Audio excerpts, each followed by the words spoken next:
Hey guys, welcome back. Tonight we're diving into one of the most horrifying, fascinating, and, if we're being brutally honest, darkly absurd events in human history, the Black Death. Yep, that 14th century worldwide disaster that mixed poor hygiene, even worse medical advice, and fleas with a personal vendetta against humanity. But this isn't a dry history lecture. Oh no. Tonight we're asking a real question. What could you have done to survive the Black Plague? And before you even say it, just don't get sick. Nope, that doesn't count. That's like saying, just don't lose when someone asks how to win a war. So, before we get deep into this survival guide for the medieval apocalypse, do me a favor, hit that like button if you appreciate dark history with a twist of humor. Subscribe if you want more stories like this, and drop a comment. Let me know where you're tuning in from and what time it is for you. I love seeing the global squad show up for these late night story sessions. Alright, lights down. Maybe turn on a fan for that white noise effect. And let's ease into tonight's medieval madness. We're kicking things off with the first and maybe most important decision you could make in 1348. Where are you living? City life, congrats. You're probably already dead. Let's say you're in a thriving 14th century European city, London, Paris, Florence. It sounds romantic, right? Culture, opportunity, poetry, art. Except, nope. These places were a death trap, a plague buffet. Like signing up for a cruise that only serves raw chicken. Let me paint the picture for you. The cities were overpopulated, not in a cozy, bustling streets and fresh baguettes kind of way. I'm talking about 10 people crammed in a wooden building the size of a modern bathroom. No plumbing, no sanitation, and rats. So comfortable they probably had names and dinner parties. Waste just thrown out the window. Literally. You'd walk down the street and pray someone didn't drop their chamber pot contents on your head. Now combine that with open sewers, livestock living indoors, and a community-level refusal to believe in hand washing. That's not just bad hygiene, it's pest paradise. You didn't even need to be sick to get sick. Just being in the same room as someone with a fever could do it. Marketplaces were packed, churches were crammed, and bathhouses, when open, were just cesspools of disease and disappointment. In the city, every onion vendor, every candle maker, every child sneezing into the wind was a potential death sentence. But the countryside that was different. Now if you happen to live out in the sticks away from all the city noise, congratulations, your odds just skyrocketed. The countryside came with its own headaches, sure isolation, bad weather, angry geese. But it also gave you something cities couldn't space. In a sleepy village or on a hillside farm, where your nearest neighbor lived 2 goats away, you were better off. Fewer humans meant fewer infected humans. Simple math. Some people even took it a step further and moved to remote monasteries. Take the Carthusians, for example. These monks lived in near total silence and solitude, not because they were prepping for a pandemic, but because it was their religious vibe. Ironically, their medieval do not disturb policy turned out to be an elite form of plague-proof quarantine. So, lesson number 1. In a medieval pandemic, the smartest thing you could do was get away. Far away. Cancel all plans, ghost everyone. And if someone says, it's probably not that bad, that's your cue to pack up and leave immediately. Now, let's talk behavior. Let's say it's 1349 and someone sneezes near you. Do you, A, ask if they're okay, B, offer them a clove of garlic, C, run like your life depends on it? If you said C, you win. Because back then, people didn't know about viruses or bacteria, but they did know this. If someone started sweating, coughing, or bleeding, from places that should not bleed, it was time to disappear.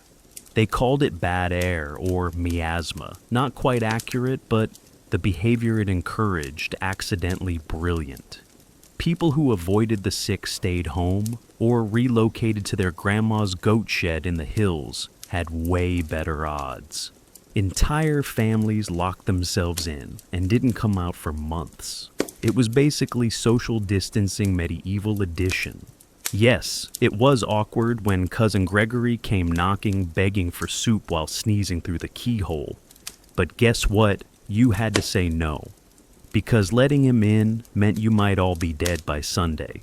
Even rich folks got the memo. The Boccaccio family, for example, bailed on Florence at the first sign of plague.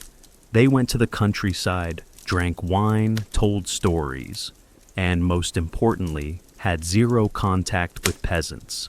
Honestly genius. So, if you had the sense to avoid market skip parties and spend more time talking to your cat than to your neighbors, you had a real chance.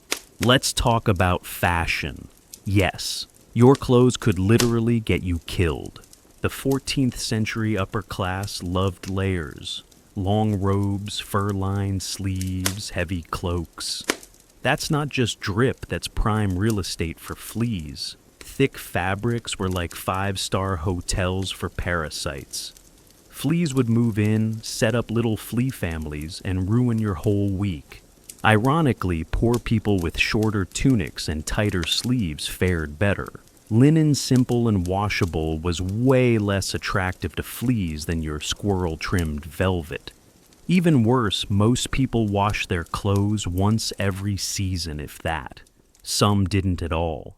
If you were a neat freak by medieval standards, washing once a week, boiling your linens, you were practically a saint of hygiene and probably didn't die. Staying clean could mean staying alive. Which brings us to another plague-era survival tip, cleanliness. Now, let's not sugarcoat it. People in the 1300s were not known for their love of soap and showers. Bathing had actually gone out of style in some circles. Doctors thought hot water opened your pores and made you more vulnerable to disease. Yes, you heard that right. They believed washing made you more likely to get sick. So the average medieval person tried very hard not to bathe, and if they did, it was a once-a-year special event. Maybe on your birthday, if it didn't rain. But those who ignored that ridiculous advice and kept up even basic hygiene, washing hands, changing clothes, using vinegar or herbal rinses, had way fewer fleas and a better shot at staying alive. They didn't know it, but they were creating flea-unfriendly environments. And it wasn't just about full-body baths. Dental hygiene mattered too. Some chewed mint leaves or rubbed salt on their teeth. Not a cure, obviously, but you'd smell less like a corpse, and sometimes that was all the difference it took. Doctors. LOL, good luck. If you started feeling symptoms and decided to call a doctor, well, congrats. That was your final mistake.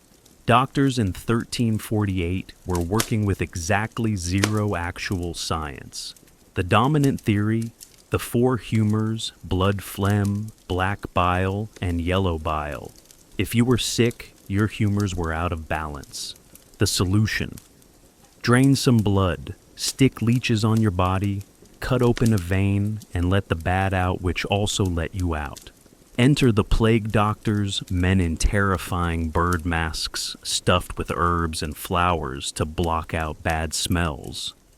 They carried sticks to poke you from a distance because obviously touching was dangerous. Did it work? Not really, but at least they tried. Their cures included things like rubbing onions on your armpits, drinking crushed emeralds, or wearing a dead toad in a bag around your neck. Yeah, it was like a medieval version of WebMD had a mental breakdown. Ironically, the people who fared best were the ones who skipped the doctors entirely: nuns, midwives, and herbalists. Their cures were things like clean bandages, herbal compresses, and basic care. Nothing fancy, but far more effective than bleeding someone until they passed out. All right, so you've left the city burned, your fur cloak politely declined, Cousin Gregory's plague casserole, and you've managed not to bleed out from a medical leech attack. First of all, respect.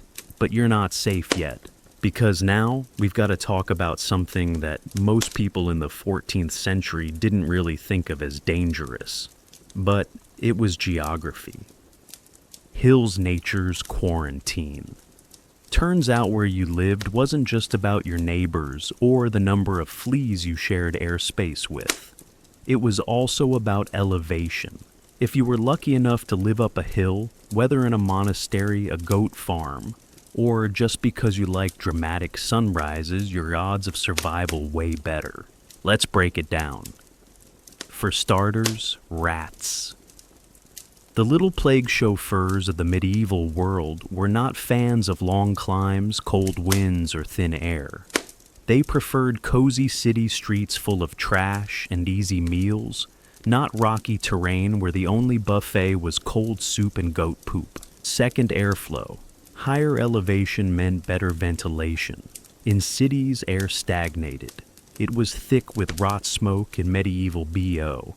But on a hill, you got wind. Fresh circulating rat-free breezes. Sure, people thought the plague was spread by bad air or miasma, but ironically escaping the bad smells often meant escaping the worst of the disease. Plus hills had another bonus. Not many people.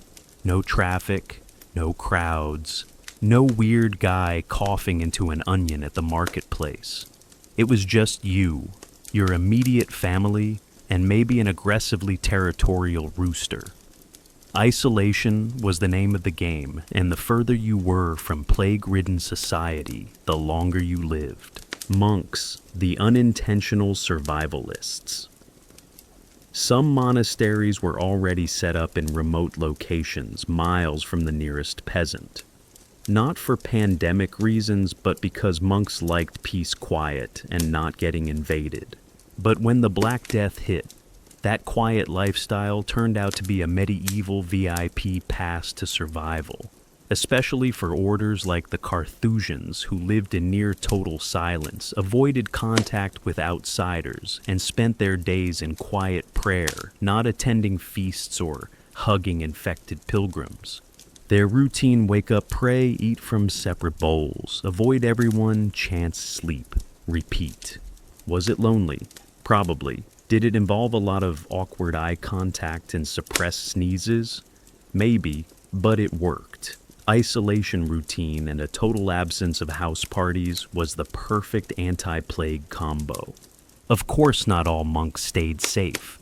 The ones who left the monastery to help usually didn't make it back. Noble, yes. Statistically disastrous. Also, yes. So, if you wanted to live, the playbook was simple: stay home, stay quiet, and stay up high. Soap, sin, and silliness. Now let's talk hygiene again, because honestly it deserves its own spotlight. By the time the plague rolled around, a lot of Europeans had decided that bathing was risky business. Why? Because medieval doctors read guys with beards and confidence claimed hot water opened your pores, which let in bad air, which supposedly made you sick. So naturally, people stopped bathing. Yes, they stopped bathing to stay healthy. Imagine it. You're standing in a town square, drenched in filth, proudly announcing, "I haven't bathed in months," and thinking you're crushing it. Meanwhile, the fleas on your unwashed skin are planning a family reunion. And let's not forget what passed for laundry. Clothes were rarely washed. When they were, it was by beating them on rocks and hoping for divine intervention. The idea of weekly linen changes was basically aristocratic witchcraft. But the people who did wash, even a little, they had the edge. They didn't know why it worked. Maybe they thought mint leaf baths made them smell less like sin. But even light hygiene drastically lowered the chance of hosting fleas. And fleas were the real villains. So, tip of the night, bathe. even if it's just with vinegar wine or praying very hard over a bucket of cold water. You'll smell better, live longer, and maybe even keep the rats at a respectable social distance. The job that killed you. So, let's say you've made smart lifestyle choices. You live on a hill, you smell like rosemary and regret, and you've stopped going to festivals. Excellent. But what about your job? In the Black Death economy, not all work was created equal. Some jobs were basically a death sentence, others oddly safe. Let's start with the red flag careers, messengers. They rode from town to town, spreading not just letters, but plague. Every stop, every handshake, every scroll exchange was a gamble. These poor souls were basically Uber drivers for death. Merchants. Traveling from one infected marketplace to another, they carried spices, fabrics, and microscopic killers. They were the plague's favorite side hustle. Priests and clergy. Noble intentions, deadly results. They performed last rites, comforted the sick, and caught the plague like clockwork. On the flip side, some jobs were surprisingly safe. Shepherds. Just you, your sheep, and a healthy fear of civilization. Blacksmiths. You worked with fire, stayed mostly indoors, and people didn't casually visit to chat over hot iron. Millers and farmers. You kept to your land, avoided crowds, and only dealt with the same 6 people every day. Even grave diggers had better odds. Yeah, they handled corpses, but they wore gloves, used tools, and didn't touch things with their faces. Some even got weirdly good at spotting plague signs and avoiding direct exposure.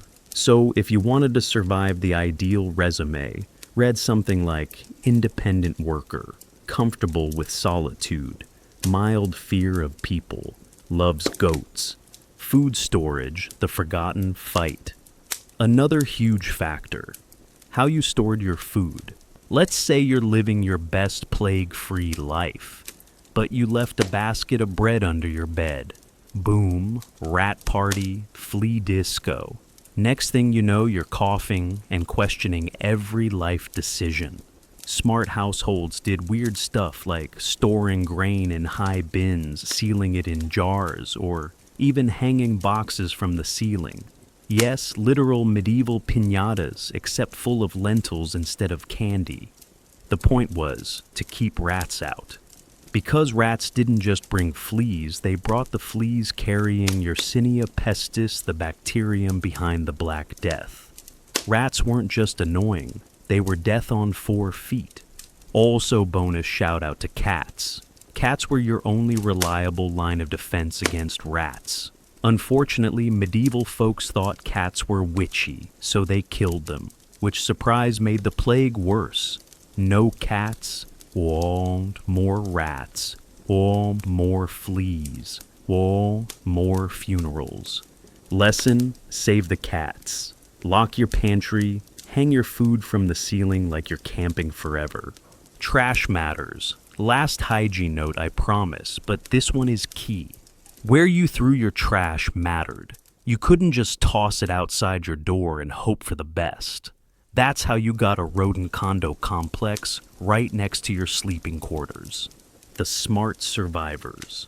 They moved waste far from their living areas, burned it, buried it, threw it in the neighbor's yard if they were feeling morally flexible.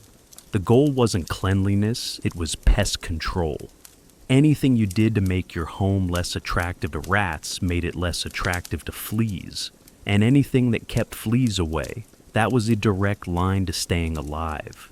Because in 1348, the war wasn't just man versus disease, it was you versus whatever was small enough to crawl up your sleeve and ruin your week. So, you've moved to a quiet hillside. You're rocking minimalist linen instead of flea motels. And your trash is so far from your house, it probably has its own postal code. That's a solid start.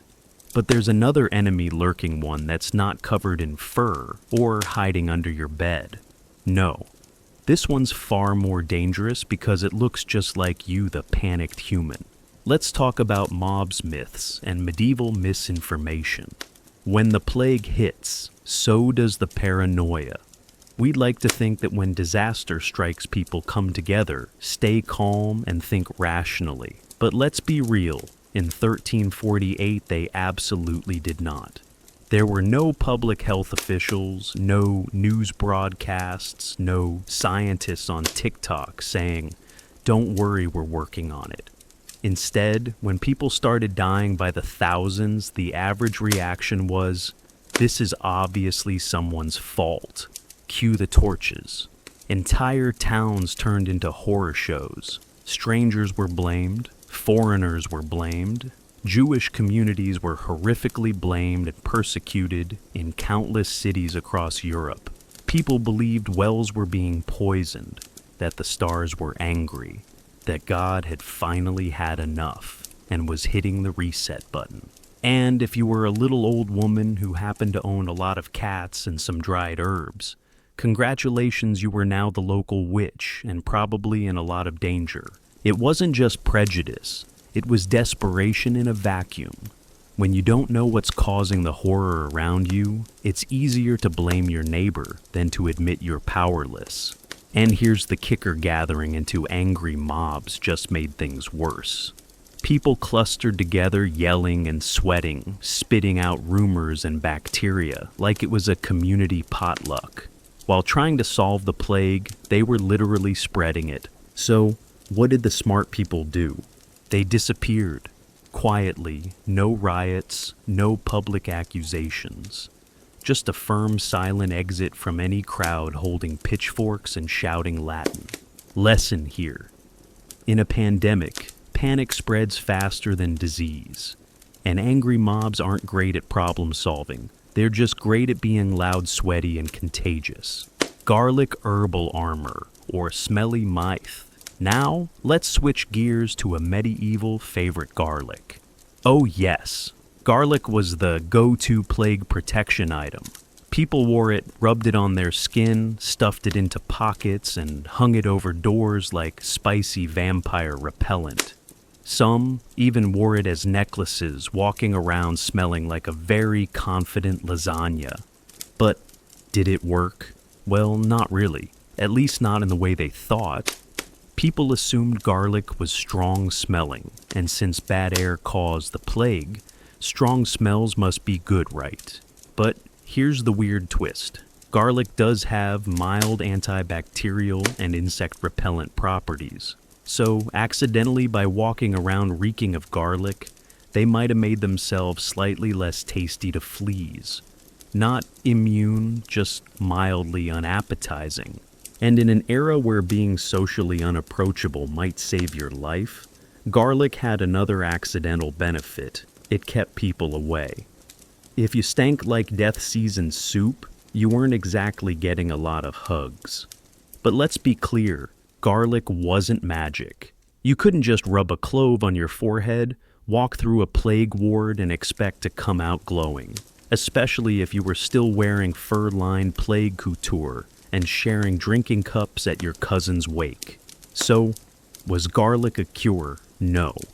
But did it help with accidental social distancing and bug repellent, kind of? At least more than bloodletting and gemstone smoothies. Smelling flowers to survive. This brings us to one of the weirdest, most charming survival strategies: flowers. People in the 14th century were absolutely obsessed with pleasant smells. Lavender, sage, mint, rose petals, you name it. They were sniffing it. Why? Because once again they believed the plague came from foul air. So they figured, if I can overpower the smell of death with roses, I'll be fine.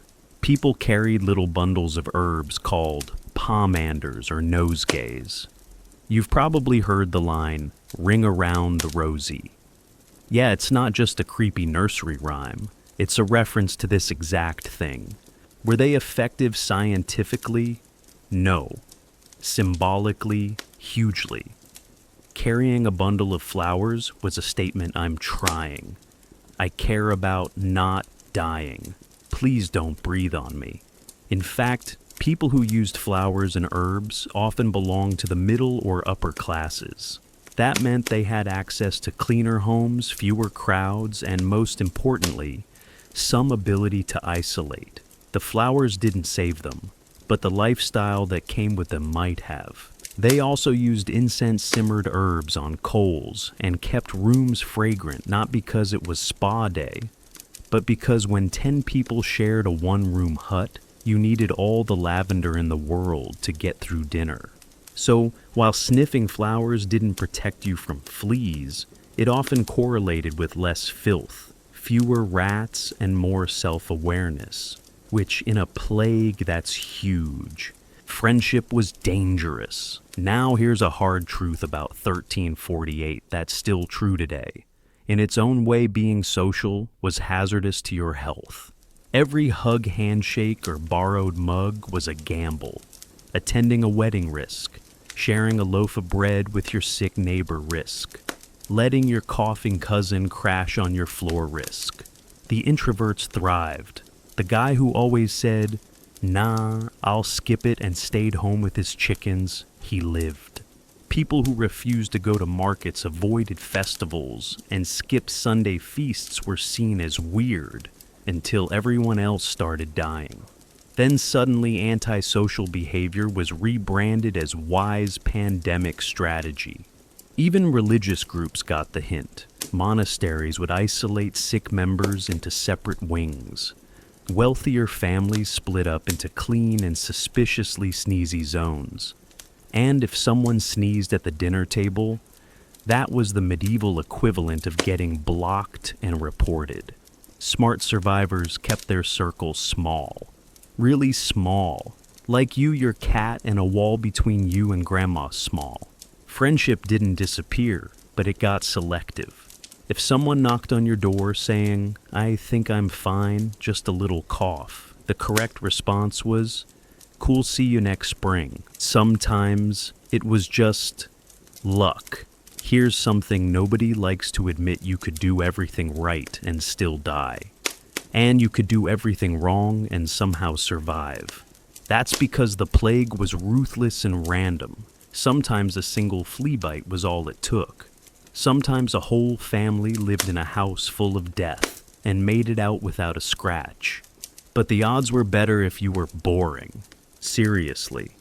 If you were an introvert who stayed home, bathed more than once a year, stored your grain above rat level, and didn't make public appearances unless absolutely necessary, you had a real shot. Even science backs this up. Some people today carry a gene mutation, CCR5 delta 32, that seems to offer resistance to plague-like diseases. Medieval survivors might have passed it down. They didn't know it, of course. They just noticed they weren't bleeding from their armpits like everyone else. So, yes, if you had great genetics, lived alone, boiled your water, and had at least one angry cat guarding your grain bins, you were Black Death elite. But the second you got adventurous, visited a new town, attended a family reunion, or stopped for a drink with the wrong stranger, it was game over. The survivors weren't always the strongest, bravest, or richest. Sometimes they were just the quietest, cleanest, and most suspicious. So, let's say you made it. You survived the coughing, the boils, the mobs, the funerals, the garlic, the loneliness. You outlived your city, your neighbors, maybe even your own parents. Congratulations, you're one of the lucky ones. But what now? Because surviving the Black Death wasn't just about not dying, it was about what came next. And trust me, what came next was weird, tragic, and honestly kinda epic. You survived. Now what? The first thing you'd notice if you walked out of your plague-proof cabin in 1350 was the silence. Not the peaceful birds chirping kind. The kind of silence that hits when your entire village is gone, and the baker's shop is still open, but the baker nowhere to be found. There were entire towns, where half the population was gone. Empty homes, abandoned carts, churches with no clergy, fields overrun with weeds.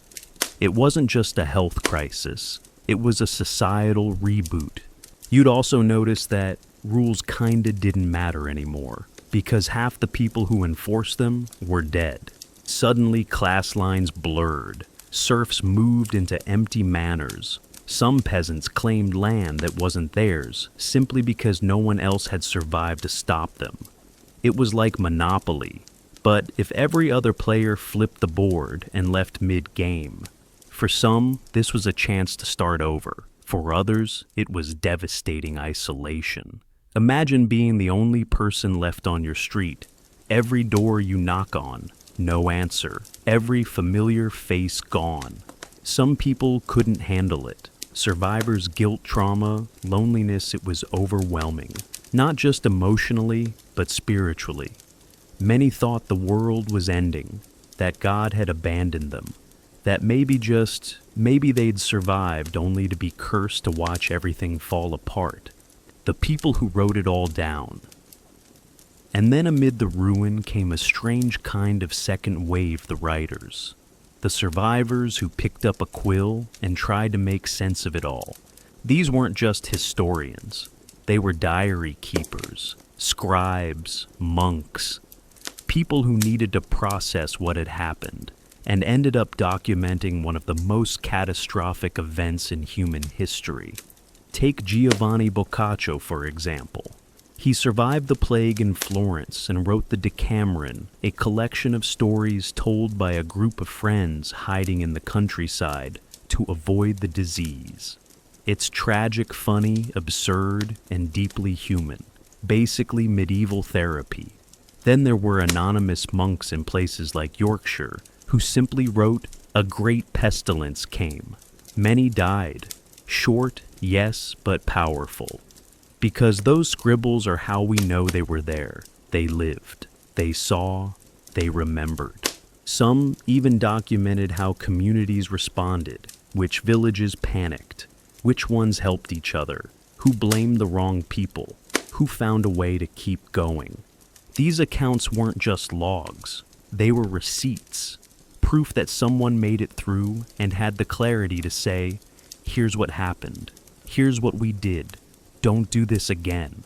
The danger of celebrating too early, but just surviving the first wave didn't mean you were in the clear. Because here's the thing, plagues didn't come in just one wave. They came in waves, like a really angry ocean. And the second wave caught a lot of people off guard.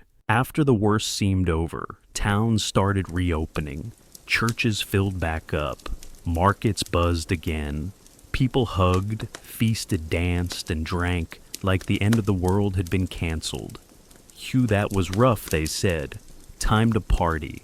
And then boom, second wave. So many who survived the first wave let their guard down and got caught in the second. It's one of history's most brutal reminders that patience is survival. You didn't just need to live through the worst, you needed the wisdom to not celebrate too early. It was the cautious ones, the ones who said, "Let's wait a little longer," who truly made it through. Writing your own legacy. Now let's say you're one of those cautious ones. You waited, you watched, and when the dust finally settled, you didn't just survive, you documented it. That's what really sealed your place in history. You see, people didn't have Instagram to announce they were Eudris, blessed to have survived the plague. They had parchment, ink, and time. And with that they wrote letters, kept journals, scribbled messages in the margins of family Bibles. Some even carved notes into walls. Not to go viral, but to say I was here, I mattered, this happened. That's why we even know about the plague today. Not because of the kings or the generals, but because some 25-year-old scribe in a monastery kept writing while the world fell apart. So, if you truly wanted to make it through the Black Death, your final task wasn't just to live, it was to record it, even if nobody read it, even if it was just you sitting by candlelight scribbling down your story. Because somewhere, centuries later, someone would find it and say, this one understood. The Black Death didn't end humanity. It shifted it, and finally we've got to talk about the bigger picture. The Black Death didn't wipe out humanity, but it reshaped it. It changed economies. Labor became more valuable. Serfs started demanding wages. Landowners desperate for workers had to listen. In some ways, it cracked the feudal system. It changed religion. People lost faith in the church, not necessarily in God, but in the church's ability to protect them. New movements began. Questioning began. It changed art, literature, philosophy. Death became a theme. Skeletons started appearing in paintings not to scare, but to remind people. Life is short. Be kind, or, depending on your view, party hard. And it changed people. Those who lived through it weren't the same. They had seen things most couldn't imagine. And they carried that with them, not just in scars, but in decisions, in how they raised their children, in what they believed. So, if you survived the Black Death, you didn't just dodge a disease. You stepped into a new world. And whether you became a writer, a monk, a weaver, or just the last goat herder on the mountain, your story became part of something bigger. Not because you were famous, but because you didn't die, and more importantly, you didn't forget. So, now that you've survived the Black Death, possibly twice, and you've scribbled your name into history by candlelight, let's zoom out a bit. Because as terrifying as the plague was, it didn't exist in a vacuum. It had company, not rats, not fleas, but something arguably worse, mental collapse. Let's take a little detour, because long before psychology was even a word, mental illness was already part of the human story. We just didn't know how to talk about it, and often when we did, we got it painfully wrong. Before science, there were spirits. Imagine it's 2000 BCE in ancient Mesopotamia. Someone in your village starts hallucinating. Maybe they talk to things that aren't there. Maybe they scream at the sky or forget their own name. You know what people thought? Not they need help, not they're sick, but they've been possessed. Evil spirits. That was the go-to explanation. The Sumerians believed that demons could enter your body and mess with your soul like a puppet. And the cure: exorcism, rituals, incantations. Herbs burned at night while chanting in languages no one really understood. And this wasn't fringe belief. This was mainstream medicine, if you can call it that. In ancient Egypt, the answers were half spiritual, half physical. Maybe your brain was cursed, or maybe your heart was out of balance, or maybe your uterus wandered around your body causing chaos. Yes, this was a real theory. Wandering womb. Can't make this stuff up. The treatment: aromatherapy, purification, and lots of praying. The Greeks added their flair. If you've read Homer, you know what I'm talking about. Madness wasn't just madness, it was often divine punishment or God-given inspiration. In fact, Plato argued that madness could be a gift, a source of prophecy, or poetic genius. So, if someone acted strangely, they might be a prophet, or just really, really dramatic. But not everyone bought that. Enter Hippocrates, father of medicine. He said, "Nah, it's not spirits, it's chemistry." He blamed it on the four humors: blood phlegm, yellow bile, and black bile. If those were out of balance, boom. Mental illness. Still not accurate, but closer. And for a while, the world teetered between these two ideas. Is madness divine, or physical curse, or chemistry? Enter religion, and with it, fear. Fast forward to medieval Europe. The Romans are gone, science is kind of paused, and the church has stepped into center stage. And the church didn't love nuance. If you were seeing visions, speaking in tongues, crying without cause, you weren't just unwell. You were a sinner, or worse, possessed by Satan. Mental illness became a moral failure, something to be punished, not treated. And treatments? Oh boy. Flagellation, public shaming, exorcisms, chaining people up in town squares so villagers could throw things at them for their own protection. There were no therapists, no hospitals, only priests and prayer, and usually not the comforting kind. Women fared even worse. A woman with depression, clearly a witch. A woman who talked to herself. Double witch. A woman who didn't want to marry the neighbor's son. Burn her. This era turned suffering into spectacle. Madness became theater. And for the people living it, there was no help. Just fear, isolation, and sometimes execution. Bedlam, the world's first horror hospital. If you've ever heard the word Bedlam, you probably know it means chaos. But did you know it's short for Bethlehem Royal Hospital in London? This was one of the first institutions to actually house the mentally ill. And by house, I mean trap. Patients were chain dunked in cold water, whipped, purged, and bled. The public could literally buy tickets to walk through the halls and watch them like zoo animals. It was marketed as moral uplift. Come see the lunatics and feel better about your life. But really it was torture for entertainment. This was the mental health care system for centuries, until a few quiet voices began to question it. A whisper of compassion. In the Islamic world, things were slightly better. Physicians like Avicenna wrote about mental illness as a medical condition. Some hospitals used music therapy and talking as treatment. Radical right. In Moorish Spain, mentally ill patients were given gardens, water, kindness. It wasn't perfect, but it was light years ahead of Europe's dungeons. In the West, a Dutch physician named Johann Weyer had the audacity to say, "Hey, maybe some of these witches are just mentally ill women who need help." Guess what happened to him? His books were banned, his reputation destroyed, because mercy didn't sell well in medieval Europe. Still, those sparks of humanity stayed lit, waiting. The Renaissance. A step forward. Sort of.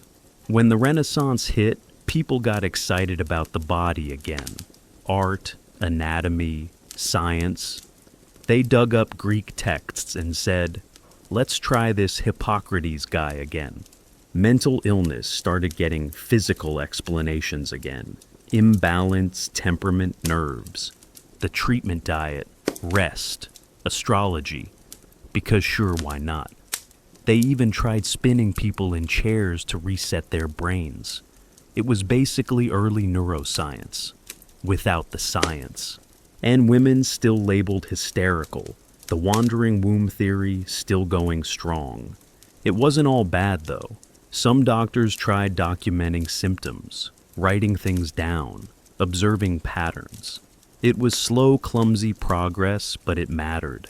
Because for the first time in centuries, madness wasn't always seen as sin. It was starting just barely to be seen as suffering. The Enlightenment and the birth of institutions. Jump to the 18th century. Science is back in fashion. Reason is king. And mental illness. Now it's something to be studied, but also feared. Asylums became a thing. Not cozy hospitals, but massive institutions designed to isolate the mentally ill from society. Out of sight, out of mind. Patients were no longer chained, but they were locked away. Often for life, sometimes just for being inconvenient. Husbands could commit wives. Families could hide embarrassing uncles. No diagnosis required just signatures. Some doctors, like Philippe Pinel in France, tried to reform things. He famously removed chains from patients and championed moral treatment, routine, discipline, clean clothes. It was progress, but still cold, still institutional. It wasn't about understanding. It was about control. Patients were told to behave not to heal, but to conform. The real breakthrough, people were finally documenting their cases, keeping notes, looking for patterns. Psychiatry, clumsy, biased, and narrow, was being born. and for the mentally ill that meant hope, not salvation, not yet, but a shift, from monster to patient, from sinner to subject, still locked up, but no longer invisible. So by now, we've watched humanity go from blaming demons and witches to finally barely beginning to treat mental illness like a real condition. Institutions were being built. Doctors were taking notes. Society was peeking through the fog of superstition. But just as we thought we were making progress, the Victorian era showed up with a tight corset, a fake smile, and a whole new kind of dysfunction. Because in the 1800s, the world of mental health became a bizarre battlefield of contradictions, one where science and repression, compassion and control, truth and image all clashed under a lace-trimmed curtain. Hysteria, the diagnosis for being a woman. Let's start with the elephant in the parlor, hysteria. If you were a woman in Victorian England and you experienced anything from sadness to sexual desire to ambition, congratulations, you were probably hysterical. Mood swings, hysteria. Wanting to read books instead of get married, hysteria. Saying no to your husband, hysteria, but also grounds for institutionalization. The word hysteria comes from the Greek word hystera, meaning womb, because the belief at the time was that a woman's uterus could wander around her body, disrupting her brain and nerves like some mischievous internal ghost. And the treatments, oh boy. Some doctors recommended vibrators. Yes, you heard that right. Others suggested marriage or childbirth, or the infamous rest cure created by Dr. Weir Mitchell. This involved confining a woman to bed for weeks. No reading, no writing, no talking, just staring at a wall and slowly unraveling. Charlotte Perkins Gilman wrote her famous short story, The Yellow Wallpaper, after barely surviving this so-called treatment. It's a haunting tale and not fictional. It was her real experience. And she wrote it because she wanted people to understand that being silenced wasn't therapy. It was psychological torture dressed up in tea and manners. The salpêtrière, science or spectacle. Meanwhile, in France, something wild was happening. A neurologist named Jean-Martin Charcot ran a hospital called the Salpêtrière, where he treated women diagnosed with hysteria. And by treated, I mean he hypnotized them in front of live audiences. These were literal shows. Elite society doctors, even future legends like Sigmund Freud, came to watch women convulse, twitch, scream, all supposedly under hypnosis. It was science, but it was also theater. The line between curiosity and exploitation was razor thin. Were these women being helped? Or were they just performing madness for the male gaze, one convulsion at a time? Charcot thought he was advancing neurology, but many critics saw it for what it was, spectacle masquerading as care. And Freud, he took notes, a lot of notes. This experience helped him build the foundation of psychoanalysis, which would become a revolution of its own, but not quite yet. The asylum dungeon in disguise. Back in England and America, asylums were booming. Huge Gothic buildings popped up outside city centers, tucked behind iron gates and whispering trees. They were supposed to be places of healing, sanctuaries for the mentally ill. But often they were just warehouses of suffering. Who ended up there? Not just the clinically insane, but epileptics, alcoholics, elderly relatives, rebellious daughters, political enemies, basically anyone inconvenient. Once inside, escaping was nearly impossible. All it took was one signature to get you in. But to leave, that required several and sometimes divine intervention. These places operated under the guise of moral therapy, discipline, and fresh air. But inside, the reality was often horrifying restraints, isolation, silence. The goal wasn't to cure, it was to hide. Families would lie about where their relatives had gone. Obituaries omitted institutional deaths. Being mad was a social stain, a family shame. The mentally ill weren't just marginalized, they were erased. Madness becomes myth. Ironically, while real mentally ill people were locked away, madness in art became deeply fashionable. Painters, poets, and playwrights romanticized the madman. Shakespeare had Hamlet. The Romantics had broken heroes who suffered beautifully. Madness was suddenly mysterious, tragic, almost desirable as long as it was fictional. Think of Ophelia floating dead in a river of flowers, or Don Quixote battling windmills in noble delusion. Art said, "Look how poetic madness can be." Reality said, "Chain her to the floor." This disconnect was powerful and dangerous, because it let society feel emotionally moved by fictional insanity, while still brutalizing real people who suffered. Psychology is born with training wheels. Toward the end of the 19th century, psychology began to take real shape. Freud stepped forward with a radical idea. Maybe mental illness isn't about demons or sin or weak character. Maybe it's about trauma. He introduced ideas like repression, the unconscious mind, and childhood experiences shaping adult behavior. It was flawed. It was deeply Freudian, but it was a massive shift. Therapy moved from torture to talking, at least in theory. And while Freud's theories would be critiqued, revised, and memeified forever, he opened the door to a new kind of healing, one based on understanding instead of fear. But let's be clear, we weren't out of the woods. Not even close. Because as the 20th century began, the world was about to encounter a trauma that would redefine madness for an entire generation. It didn't come from inside the mind. It came from war, the shell-shocked generation. World War I changed everything. Soldiers returned home, broken not just in body, but in spirit. Men who had been strong, stoic, and heroic came back shaking mute, screaming in their sleep, flinching at every sound. They called it shell shock.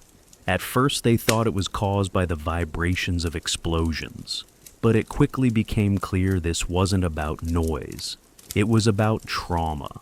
For the first time in Western history, society had to admit that even the bravest, most disciplined men could break under pressure. Madness wasn't just a woman's curse or a poet's burden. It could happen to anyone, and that terrified people. Some commanders treated shell shock as cowardice. Men were imprisoned. Some were even executed. But others, like the doctors at Craiglockhart War Hospital in Scotland, began trying something new. They talked to the soldiers, encouraged them to write. One doctor, W.H.R. Rivers, treated poet Siegfried Sassoon, who used poetry to process his grief. These weren't exorcisms. These were conversations. It was a quiet revolution.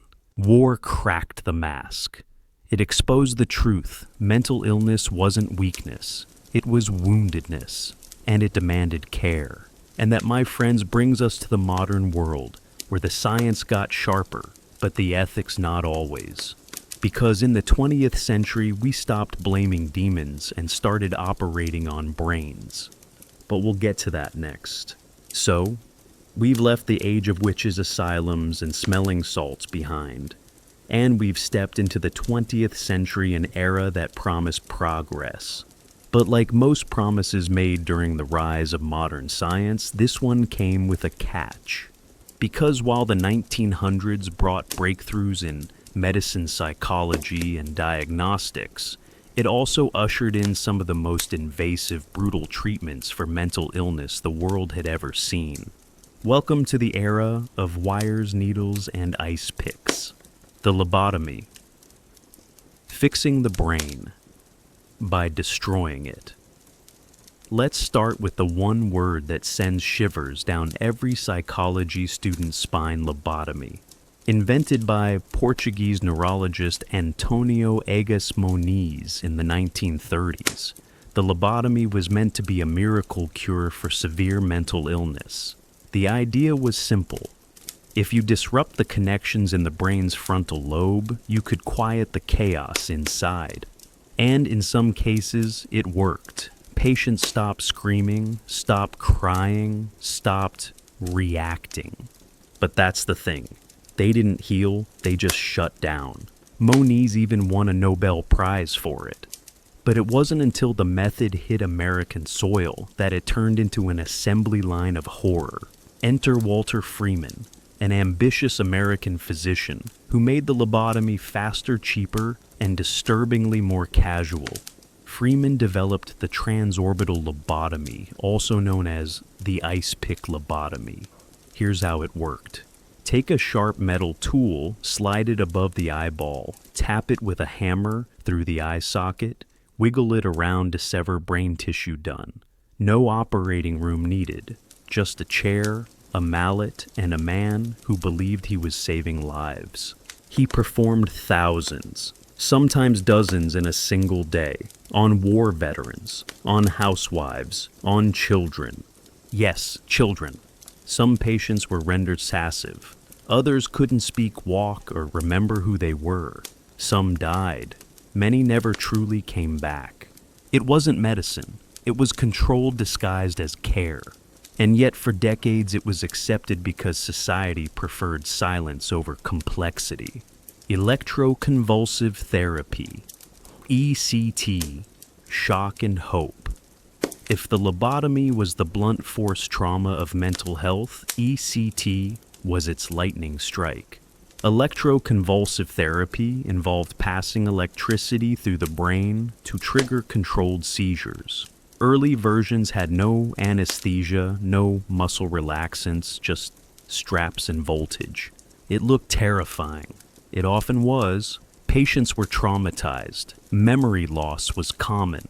The public saw it as torture, and films like One Flew Over the Cuckoo's Nest cemented its horror movie reputation. But here's the twist: ECT actually worked for some, especially for patients with severe depression who had tried everything else. In modern times, with anesthesia and better safeguards, ECT is still used, and in many cases it saves lives. But back then, it was trial and error. Mostly error, because for every patient helped, many more were subjected to it involuntarily. It wasn't care. It was compliance enforcement by electricity. Other cures that weren't, and it didn't stop there. There was insulin coma therapy, where patients were injected with insulin until they passed out, repeatedly. The idea shocking the brain back to balance. There were hydrotherapy chambers where people were wrapped in cold, wet sheets for hours or locked in bathtubs for days. Because nothing says healing like hypothermia. There were solitary cells, padded rooms, feeding tubes, and everything else you'd expect in a prison, not a hospital.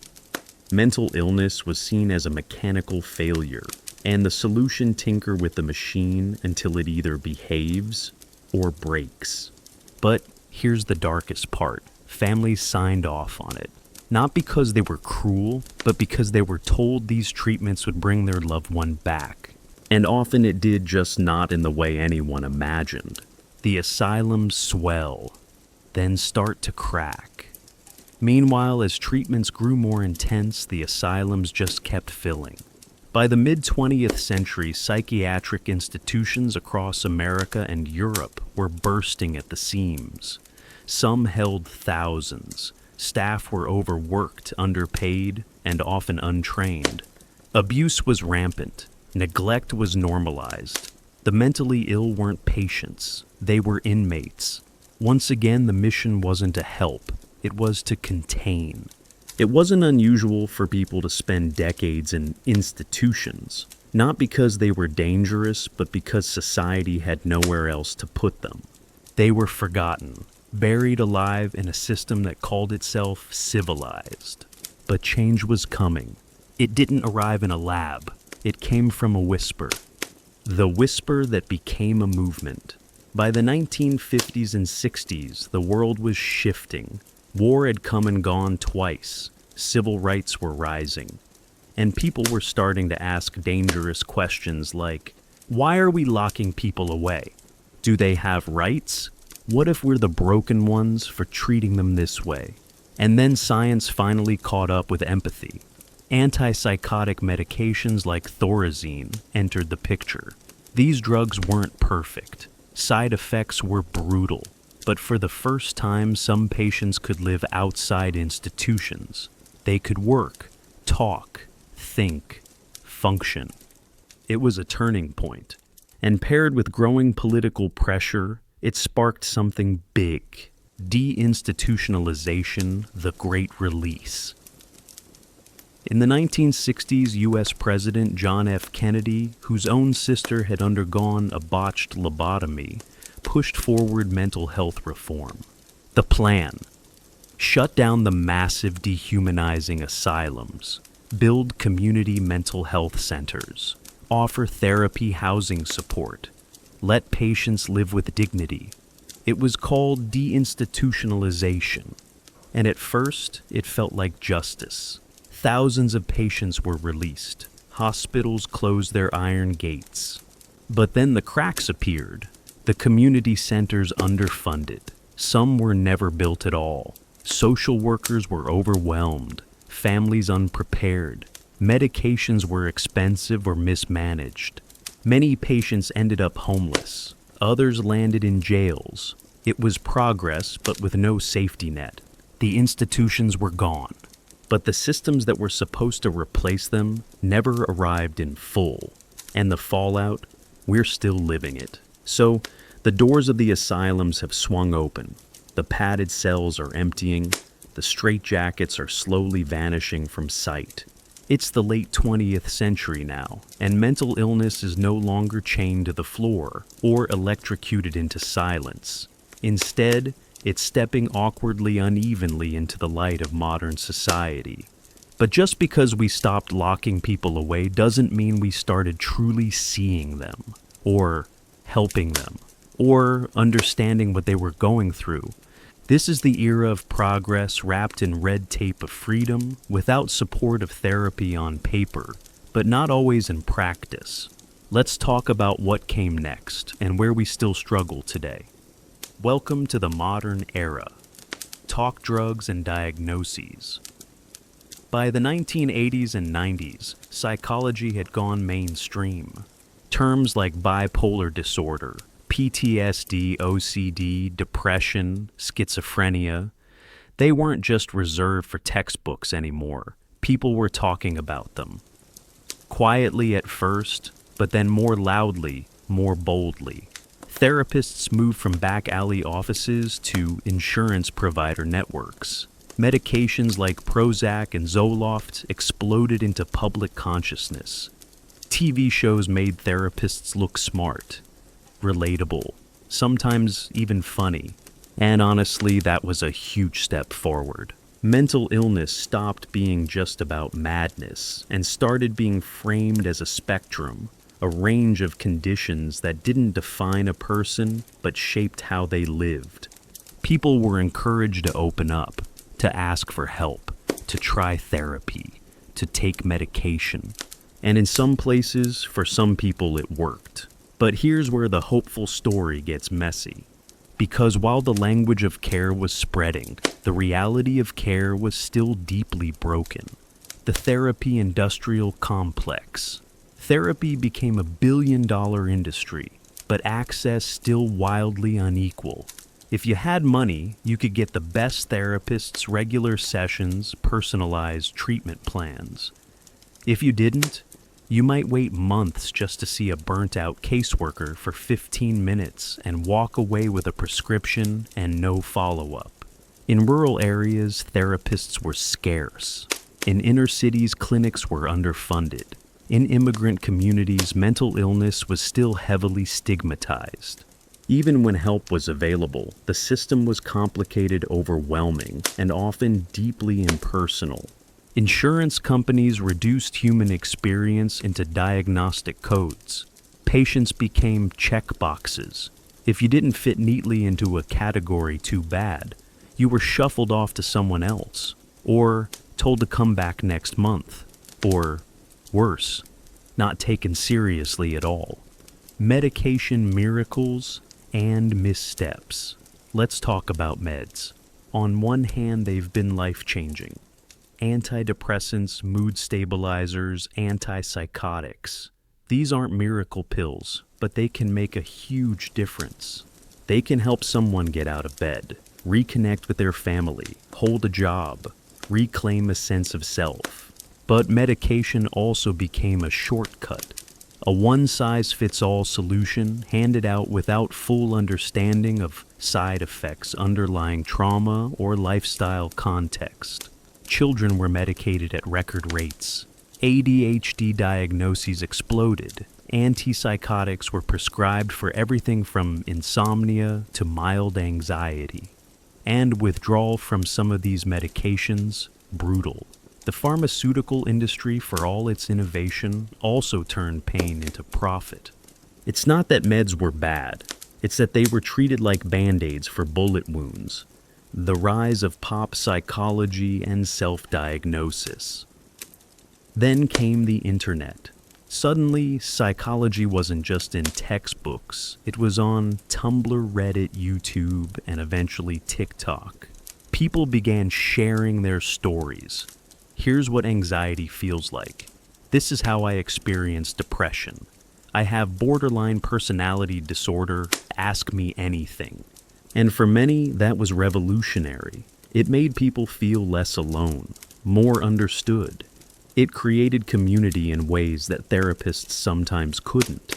But it also led to self-diagnosis spirals. People watching one video and deciding they had 5 disorders by bedtime. Neurodivergent became a buzzword. Everyone had trauma. Everyone was healing. Everyone was triggered. And while awareness is amazing, confusion is dangerous. Because diagnosing yourself based on a 30-second clip doesn't replace real help. The internet became a therapist. Sometimes helpful, sometimes harmful, but always there. The system's still failing. Here's the hard truth. We're still failing a lot of people. Homeless populations are still disproportionately mentally ill. Prisons have become the largest psychiatric institutions in the U.S. Suicide remains one of the leading causes of death for teens and veterans. In many countries, therapy is still a luxury, not a right. Even in progressive cities, waitlists are long.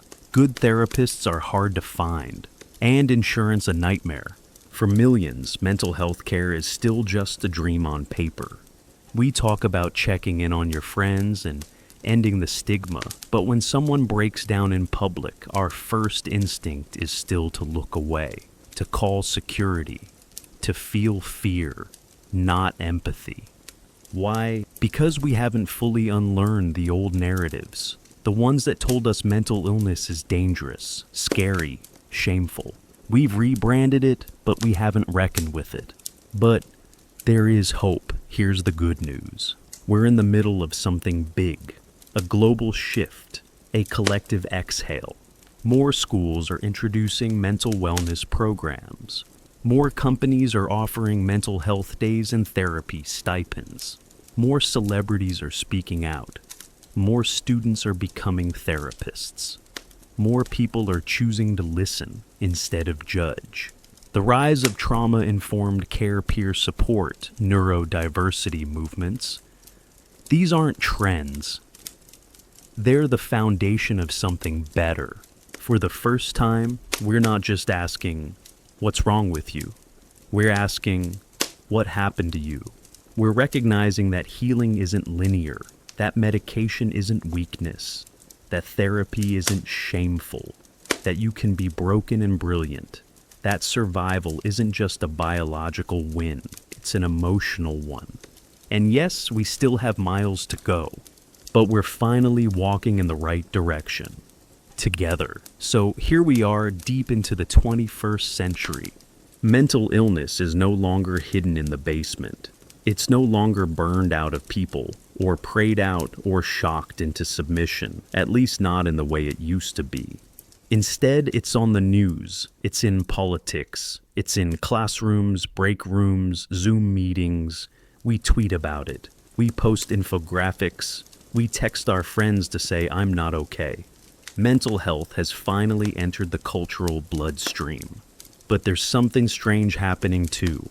In a world that's more connected than ever, with more information than ever, with more access to therapy, medication, and peer support than at any other time in history, why are so many people still struggling?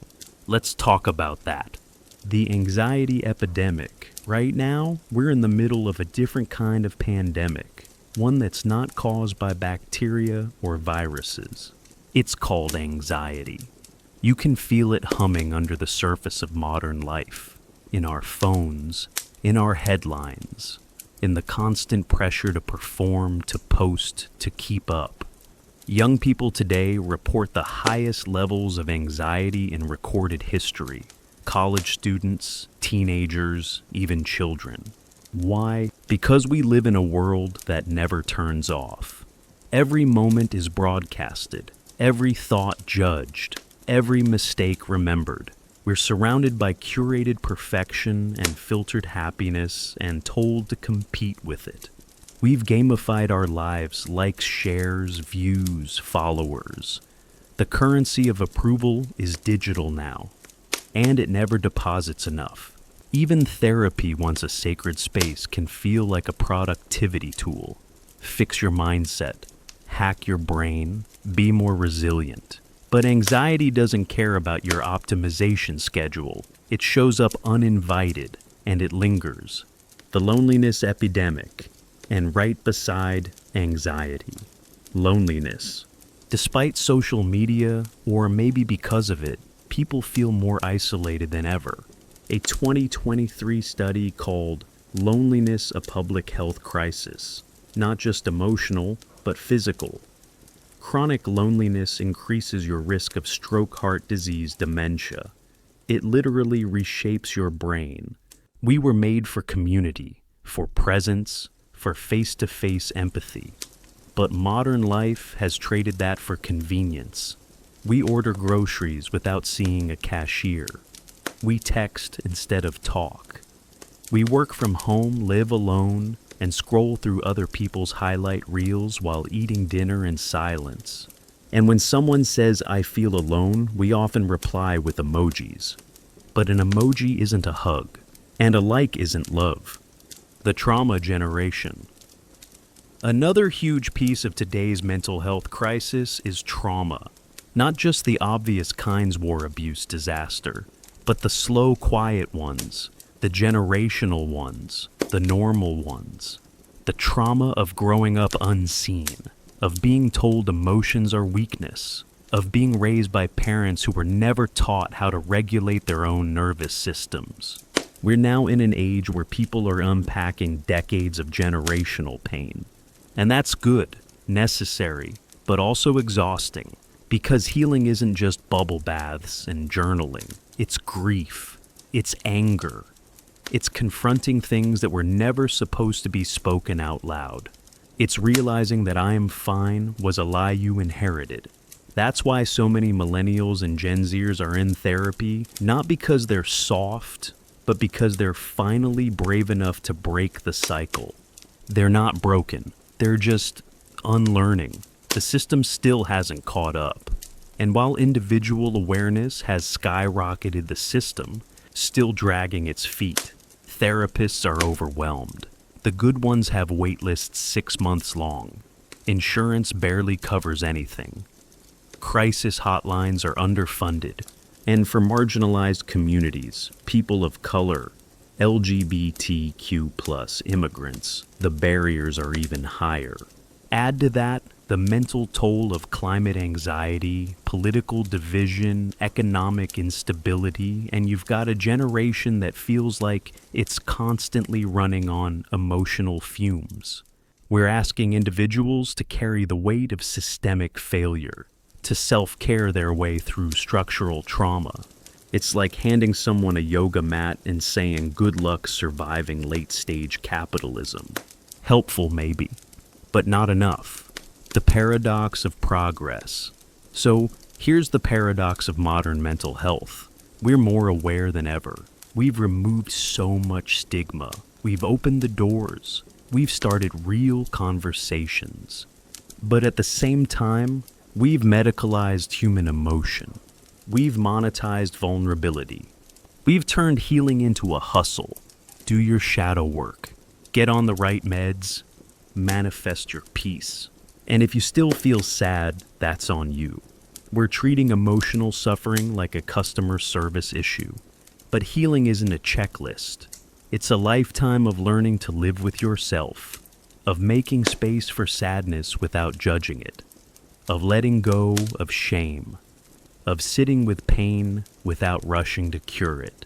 Because sometimes the bravest thing you can do is say, I don't know what's wrong, but I'm still here, and I'm trying. Where do we go from here? We go back to the basics: connection, compassion, slowness. We stop measuring mental health by how productive someone is, and start measuring it by how safe they feel in their own skin.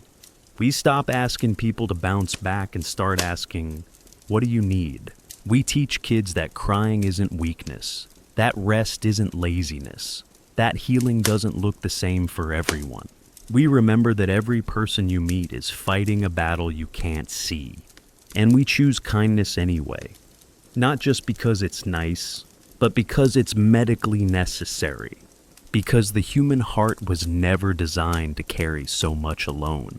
So after the exorcisms and the asylums, the ice picks and the pill bottles, the trauma, the breakthroughs, the systems that helped, and the ones that failed, what's left? What's next? Because we're not telling this story just to marvel at how far we've come, or shake our heads at how bad it used to be. We're telling it because mental health is not a finished chapter. It's a story we're still writing, every single day. And the pen is in your hand now. It's not just about illness, it's about being human. Let's break one final illusion that mental health is only for people in crisis. It's not. Mental health isn't just about depression, schizophrenia, anxiety, OCD, bipolar disorder. It's about grief, self-worth, loneliness, love, burnout.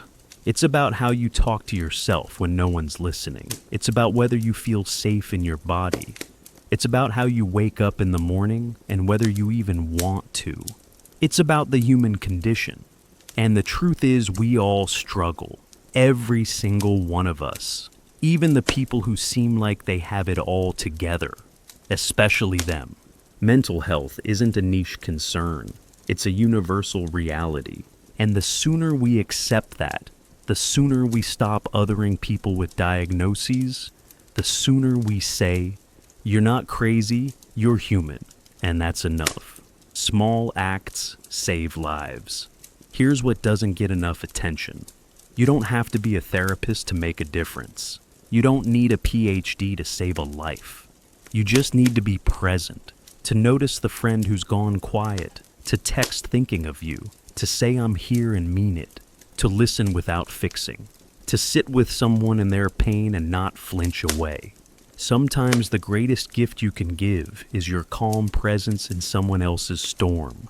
So many lives have been saved not by medicine or intervention, but by a single moment of kindness. A teacher who believed in a student. A coworker who said, "You're not alone." A stranger who smiled when it mattered most. That's mental health too. The power of story, and maybe most importantly, we tell these stories. We talk about the pain. We don't just post our good days, we make space for the messy ones. We say this happened to me. This is what it looked like. This is how I survived. Because when you tell your story, you give someone else the courage to face theirs. You build a bridge across silence. You prove that healing isn't about perfection, it's about movement. Forward, backward, sideways, doesn't matter. What matters is that we keep walking. What the future could be. Imagine a world where every school teaches emotional intelligence, where therapy is free and normal, where rest is respected, where men are allowed to cry, where women aren't dismissed as hormonal, where no one is ashamed to say, "I need help," where prisons aren't mental hospitals in disguise, where we invest in prevention, not just crisis, where empathy is a skill taught like math and kindness is seen as strength, not softness. That world isn't science fiction. It's possible, but only if we decide to build it. If you're struggling right now, if you're watching this and your chest is heavy, if you've been barely holding it together, if you feel invisible in your pain, please hear this. You are not broken. You are not a failure. You are not too much or not enough. You are someone whose nervous system has been doing everything it can to keep you alive in a world that often makes no sense. You are allowed to rest. You are allowed to not have all the answers. And you are allowed to ask for help, not because you're weak, but because you're worthy of being cared for. Life is not a test you pass or fail. It's a road you walk, sometimes crawling, sometimes sprinting, sometimes face down in the mud. But if you're still breathing, if you're still trying, you're already doing the hardest part. And to those who've made it through, to the survivors, the ones who came back from the edge, the ones who've sat through nights that felt eternal, the ones who take their meds, who go to therapy, who try again and again and again. You are warriors, quiet warriors, and even if no one claps for you, even if no one sees the battles you fight just to get out of bed, you are proof that healing is real. Not perfect, not linear, but real. And you are the evidence that hope doesn't need to be loud. Sometimes it's just a whisper that says, "I'll try again tomorrow."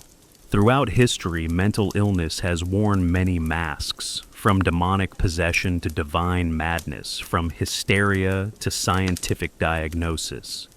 We've burned witches, chained patients, drilled into skulls, and offered cruel treatments in the name of healing. But over time, we've learned mental health isn't about exorcism or silence, it's about humanity.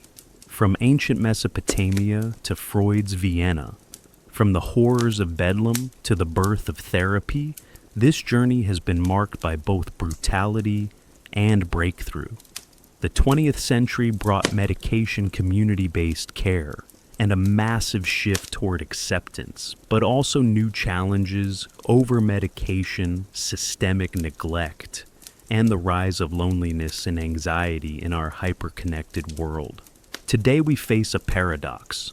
Mental health awareness is everywhere, but access to real care still lags behind. We've removed stigma, but not always the structural barriers. And yet, hope remains. Every conversation, every therapist sessions, every story shared, these are acts of resistance, of healing.